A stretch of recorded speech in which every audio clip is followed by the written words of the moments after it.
अंततः 1:39 पे गृह मंत्री विजय शर्मा के मीडिया प्रभारी ने व्हाट्सएप पर मीडिया कर्मियों को सूचना दी कि राजनांदगांव की पुलिस भर्ती मुख्यमंत्री विष्णुदेव साय के निर्देश के बाद रद्द कर दी गई है। तो राजनांदगांव का नाम टॉप पे यूं गया कि भर्ती में इस बार यानी पुलिस भर्ती की जो प्रक्रिया है इसमें पहली बार मशीनों का प्रयोग हो रहा था।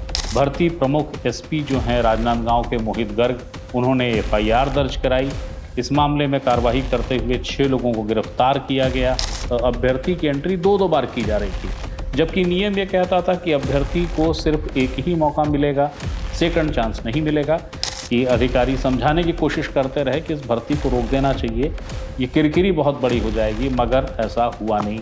और फिर ऐसा बताते हैं कि अंततः विधानसभा अध्यक्ष डॉक्टर रमन सिंह भर्ती को लेकर ये जब गतिरोध बढ़ रहा था, उसके दूषित होने की लगातार सूचनाएं आ रही थी, तो ये सूचना डॉक्टर रमन सिंह अंततः 1:39 पे गृह मंत्री विजय शर्मा के मीडिया प्रभारी ने व्हाट्सएप पर मीडिया कर्मियों को सूचना दी कि राजनांदगांव की पुलिस भर्ती मुख्यमंत्री विष्णुदेव साय के निर्देश के बाद रद्द कर दी गई है।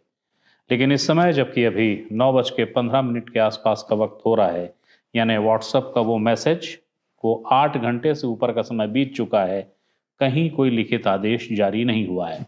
लिखित आदेश जारी न होने का आशय ये बिल्कुल नहीं है कि जो सूचना दी गई वो गलत थी, सूचना बिल्कुल सही है, मगर आदेश लिखित में जारी नहीं हुआ है।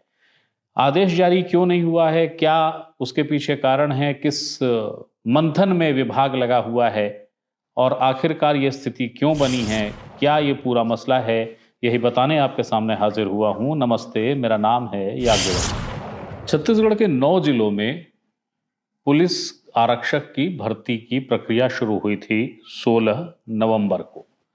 16 नवंबर को ये जो भर्ती प्रक्रिया शुरू हुई ये चली 25 नवंबर तक, और 25 नवंबर को हाईकोर्ट का एक आदेश आया जिसके बाद भर्ती प्रक्रिया पर रोक लग गई। करीब 1 हफ्ते तक ये रोक प्रभावी रही। 8 दिसंबर को ये भर्ती प्रक्रिया फिर से शुरू हुई। जिस भर्ती की जगह को लेकर सरकार के मुखिया ने गृह मंत्री के जरिए और गृह मंत्री विजय शर्मा ने अपने मीडिया प्रभारी के जरिए मीडिया को सूचना दी है कि वहां की भर्ती रद्द हो गई है, वो जगह है राजनांदगांव। राजनांदगांव में पुलिस आरक्षकों की भर्ती के कुल 630 पद थे, 66,000 आवेदन आए थे। अभी तक 44,000 की शारीरिक दक्षता की परीक्षा हो चुकी थी, शेष बचे हुए थे, प्रक्रिया चल रही थी। यहीं पर वो पूरा मसला राजनांदगांव में घमासान खड़ा हुआ, जिसके बाद अंततः विष्णुदेव साय ने सुशासन दिवस के दिन यह निर्देशित किया प्रदेश के गृह मंत्री विजय शर्मा को कि राजनांदगांव की पुलिस भर्ती को रद्द कर दिया जाए। राजनांदगांव की पुलिस भर्ती को रद्द करने का जो भूमिका है, जो पूरा विषय है, वो ये है, बल्कि ये सिर्फ राजनांदगांव के साथ ये विषय नहीं है। जिन जिन जगहों पे भर्ती हो रही है, यानी छत्तीसगढ़ के वो सभी 9 भर्ती सेंटर जहां पर की भर्ती हो रही है, वहां पर ये विषय आया। ये अलहदा था कि राजनांदगांव का नाम इसमें टॉप पे चला गया। तो राजनांदगांव का नाम टॉप पे यूं गया कि भर्ती में इस बार यानी पुलिस भर्ती की जो प्रक्रिया है इसमें पहली बार मशीनों का प्रयोग हो रहा था। ये मशीनें शारीरिक दक्षता का जो डाटा है उसको दर्ज करती, इंद्राज करती। इसके पीछे उद्देश्य ये था कि अधिकतम पारदर्शिता बरती जा सके, जो आंकड़े दर्ज किए जा रहे हैं उसमें कहीं कोई गड़बड़ी ना हो। लेकिन राजनांदगांव में ये स्थापित हुआ कि मशीनों पर ये भरोसा करके कि ये पारदर्शिता है, बहुत ईमानदारी से भर्ती होगी, कहीं कोई गड़बड़ी नहीं होगी, पूरी पारदर्शिता से भर्ती होगी, ये सोच या ये नज़रिया गलत साबित हो गया। मसला एफआईआर तक पहुंचा। भर्ती प्रमुख एसपी जो हैं राजनांदगांव के मोहित गर्ग, उन्होंने एफआईआर दर्ज कराई। इस मामले में कार्रवाई करते हुए 6 लोगों को गिरफ्तार किया गया। 6 में से 4 पुलिसकर्मी हैं, जिनमें 2 महिला आरक्षक भी हैं, जबकि 2 अन्य जो हैं वो उस मशीन से जुड़े हुए ऑपरेटर्स हैं। एलिगेशन और आरोप उसका सार ये था कि अपने मन मुताबिक डाटा में एंट्री की जा रही थी, हेरफेर हो रहा था। उस हेरफेर से जो वास्तविक माप होना था या वास्तविक जो आंकड़ा था वो बदल जाता था। तो मैनुअल एंट्री भी हो रही थी, सीसीटीवी से रिकॉर्डिंग भी हो रही थी और डाटा पे एंट्री मशीन अपने तर्ज पे एंट्री कर रही थी। तो एक किसी प्रतिभागी के को लेकर जो आंकड़े सामने आए उसने अधिकारियों को चौंकाया और उसके बाद राजनांदगांव भर्ती में बवाल खड़ा हो गया।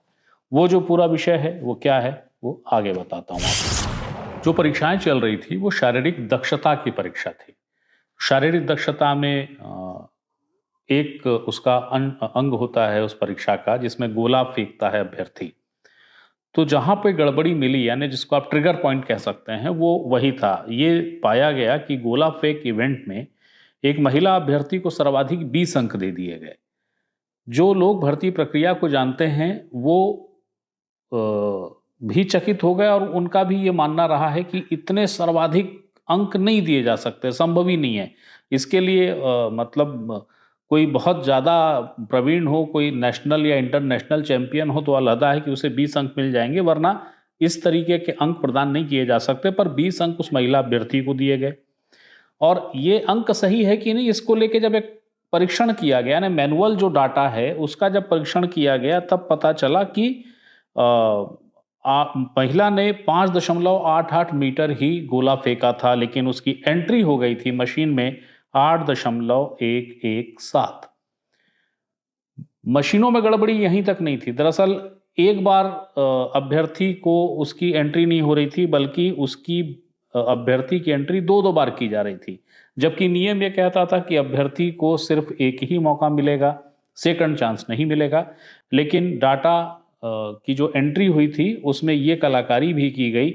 जब ये गड़बड़ी पकड़ाई कि आपने कैसा किया, तो ये बताया गया कि दूसरे प्रयास में ऐसा हुआ था। तो इस दूसरे प्रयास की भी जांच की गई इस दावे की कि क्या वाकई दूसरा प्रयास हो गया था, क्योंकि नियम में तो दूसरे प्रयास की कहीं कोई व्यवस्था नहीं है। सीसीटीवी फुटेज देखे गए और पाया गया कि कहीं किसी भी अभ्यर्थी ने दूसरा प्रयास नहीं किया है, मशीनों में एंट्री फर्जी हो गई है। इस मसले को लेकर राजनांदगांव के लालबाग थाने में बीएनएस की जो धारा है उसके तहत एफआईआर हुई अज्ञात के खिलाफ, जिसमें 318(4), 338, 336(3) और 340(2) ये प्रभावी की गई। इसमें एफआईआर जो कराई वो एक राजपत्रित अधिकारी ने कराई, एसडीओपी ने, जो कि उस भर्ती प्रक्रिया में शामिल थी, महिला अधिकारी, उनकी ओर से हुई। एसपी मोहित गर्ग के निर्देश थे। अब जब एक बार गड़बड़ी मिली और उसके बाद एफआईआर हो गई तो जांच की प्रक्रिया चलती रही और क्रॉस चेक किए गए। तो हमारे पास जो सूचना है वो बताती है कि 8 दिसंबर, 10 दिसंबर और 11 दिसंबर, इन 3 तारीखों की रैंडम एंट्री निकाली गई। यानी ऐसा नहीं कि 8 के बाद 9, 9 के बाद 10, 10 के बाद 11 बार, ऐसा नहीं, 8, 10, 11 रैंडमली 3 डाटा एंट्री निकाले गए कि इसमें क्या आंकड़े हैं। इसमें से 50% में गड़बड़ मिली। इन जो डाटा मशीनों में जो डाटा एंट्री की गई है शारीरिक दक्षता की, और उसके जो अभिलेख हैं, जिन अभिलेखों में अंक दर्ज हैं, कितना मीटर कूदे या कितना गोला फेंके, इसके आंकड़े दर्ज हैं और उस आधार पे नंबर कितने दिए गए वो दर्ज हैं। उससे बिल्कुल विपरीत आंकड़े, कम से कम 50% मिले उस मशीन में जिसका पुलिस विभाग उपयोग कर रहा है, जिसे डाटा मशीन कहा जाएगा, या जिसका प्रयोग करते हुए ये कोशिश की गई कि बेहतर नतीजे आए, पारदर्शिता हो। इस मशीन का या इस मशीन को उपलब्ध कराने वाली एजेंसी का नाम था टाइमिंग टेक्नोलॉजी। तो अकेले सिर्फ राजनांदगांव में ये गड़बड़ी हुई ऐसा नहीं है। इस बात की शिकायत उन सभी जिलों से आई है जिन जिलों में भर्ती हो रही है। ये अलहदा है कि जिस तरीके से त्वरित तरीके से राजनांदगांव में पुलिस ने इसमें एक्शन ले लिया, जिस तरीके से खबरें हैं कि राजनांदगांव के एसपी ने इसको लेकर लगातार रिपोर्ट आला अधिकारियों को भेजी, जिसमें राजनांदगांव के आईजी को कॉपी दी गई, पीएचक्यू को लगातार पत्र भेजे गए, वैसा कोई इनिशिएटिव, वैसा कोई अगुवाई किसी अन्य जिले से जहां भर्ती हो रही वहां से भी हुआ ऐसा नहीं है। शिकायतें जरूर मशीनों को लेकर की गई, पर ऐसा है कि उन शिकायतों को मौखिक किया गया, लेकिन ये दर्शाया गया कि मशीनें असुविधाजनक स्थिति पैदा कर रही हैं। ये दावे से कोई नहीं कह सकता कि जब ये गड़बड़ी शुरू में राजनांदगांव में दर्ज हुई, उसके पहले ये गड़बड़ी नहीं हुई मशीनों में। जैसा कि हमने आपको बताया कि 8 तारीख, 10 तारीख, 11 तारीख का रैंडम जो परीक्षण कर रहे हैं, उसी में गड़बड़ियां मिली 50%। तो अन्य जिलों में जो भर्तियां हुई, वहां पे एकदम 100% सही है भर्ती। इसको लेकर भी दावा करना अब कठिन और बेहद जटिल हो गया है। बहरहाल इस मसले को लेके जब एफआईआर की गई थी, तो राजनांदगांव के आला अधिकारियों ने ये सुझाव दिया था पीएचक्यू को कि गड़बड़ियां व्यापक हैं और प्रथम दृष्टया ही जो समझ में आ रहा है उससे भर्ती दूषित लग रही है, इसलिए इस भर्ती को तत्काल प्रभाव से स्थगित किया जाना चाहिए। लेकिन ये भर्ती जब पत्र लिखा गया तो बताते हैं स्थगित होने के प्रस्ताव पर विचार नहीं हुआ, उसको स्थगित नहीं किया गया, जिसके कारण गड़बड़ी थमी तो नहीं पर आंकड़े और बढ़ते चले गए। इस मसले में जो राजनांदगांव के लालबाग थाने में एफआईआर दर्ज हुई थी, उसमें 6 लोगों को पुलिस ने गिरफ्तार किया, जिनमें से 2 उस डाटा एंट्री ऑपरेटर से जुड़े जो लोग हैं वो थे, 4 पुलिसकर्मी हैं जिनमें 2 महिला आरक्षक हैं। इसके अलावा एक आरक्षक ने खुदकुशी कर ली फांसी लगाकर। उसको लेकर ये खबरें हैं कि वो संदेह के आधार पे था, बल्कि बहुत प्रमुख संदेही था, उसके खिलाफ साक्ष्य मिले थे। जैसे साक्ष्य अन्य पुलिसकर्मियों के खिलाफ मिले, वैसे ही साक्ष्य उस पुलिसकर्मी के खिलाफ भी मिले थे। डिजिटल एविडेंस खिलाफ थे, कई मोबाइल से जुड़े हुए और भी कई अन्य ऐसी चीज़ें थी जो उन सबकी भूमिकाओं को संदिग्ध बताती थी और ये साबित कर रही हैं कि पुलिस भर्ती को दूषित करने में उनकी एक भूमिका थी। मगर अभी ये पुलिस का दावा है, कोर्ट में इसमें क्या होगा वो अलहदा है। लेकिन पुलिस भर्ती को लेकर प्रश्नांकन पूरी तरीके से हो गया, तो इस पर जैसा कि मैं बता रहा था कि लगातार कोशिशें होती रही कि अधिकारी समझाने की कोशिश करते रहे कि इस भर्ती को रोक देना चाहिए, ये किरकिरी बहुत बड़ी हो जाएगी, मगर ऐसा हुआ नहीं। और फिर ऐसा बताते हैं कि अंततः विधानसभा अध्यक्ष डॉक्टर रमन सिंह ने इसमें हस्तक्षेप किया और फिर जाकर ये कार्रवाई हुई। ये क्या मसला है, ये आगे बताते हैं। राजनांदगांव जहां पर की भर्ती को लेकर मसला एफआईआर और तमाम तरह के सवालात में उलझ गया प्रमाणिक रूप से, जहां की मशीनों की संदिग्ध भूमिका को लेकर एसपी लगातार रिपोर्ट देते रहे। ये वही राजनांदगांव है जहां के विधायक हैं, 15 साल तक मुख्यमंत्री रहे और मौजूदा समय में विधानसभा अध्यक्ष डॉक्टर रमन सिंह, ये उनका क्षेत्र है। भर्ती को लेकर ये जब गतिरोध बढ़ रहा था, उसके दूषित होने की लगातार सूचनाएं आ रही थी, तो ये सूचना डॉक्टर रमन सिंह तक भी गई और उसके बाद उनका हस्तक्षेप हुआ जब उन्होंने ये पाया कि इस भर्ती को लेकर, इसके दूषित होने को लेकर आशंकाएं निर्मूल नहीं हैं, इसके पीछे कारण हैं। तब उन्होंने हस्तक्षेप किया और बताते हैं कि मुख्यमंत्री विष्णुदेव साय तक ये सूचना पहुंची कि ये जो लगातार बताया जा रहा है इस भर्ती को लेकर, इस पर ध्यान दें और इसको अगर रद्द करना हो तो तत्काल रद्द करें क्योंकि स्थिति ठीक नहीं है।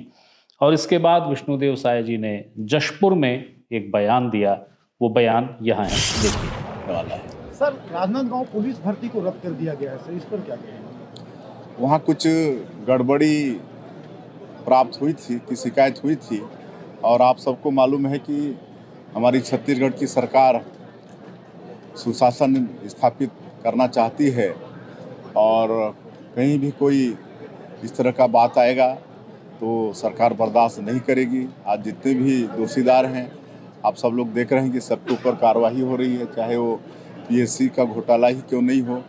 तो वहाँ पर थोड़ी शिकायत थी, इसलिए जिले इस बयान के साथ ही ये स्पष्ट हो गया कि जो भर्ती हो रही थी राजनांदगांव में उसे रोका जाएगा। 25 दिसंबर यानी अटल जी का जन्मदिन यानी सुशासन दिवस के रूप में जिसको बीजेपी मनाती है, वो सुशासन सरकार जो खुद कहती है बीजेपी की सरकार की है तो सुशासन की सरकार है, उस सरकार ने भर्ती को निरस्त करने का राजनांदगांव में, शेष जगह पे नहीं।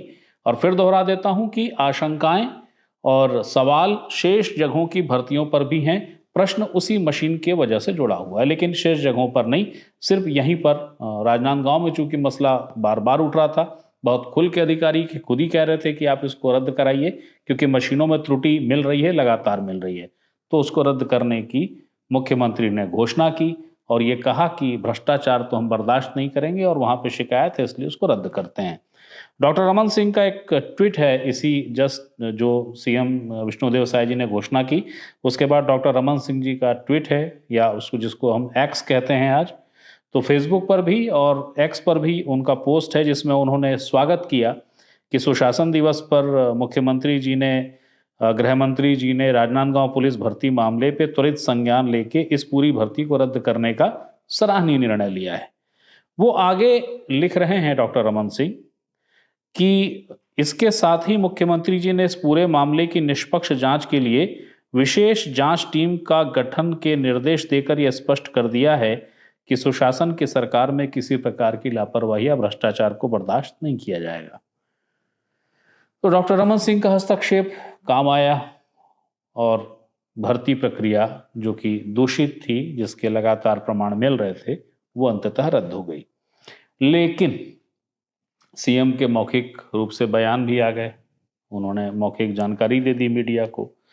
इसके पहले गृह मंत्री विजय शर्मा जी का जो मीडिया सेल है, उसके जो प्रभारी हैं, उन्होंने 1:29 पे मीडिया कर्मियों को एक सूचना दी। उसमें उन्होंने लिखा कि माननीय मुख्यमंत्री विष्णुदेव साय जी के निर्देश पर गृह मंत्री विजय शर्मा ने राजनांदगांव पुलिस भर्ती प्रक्रिया रद्द की है।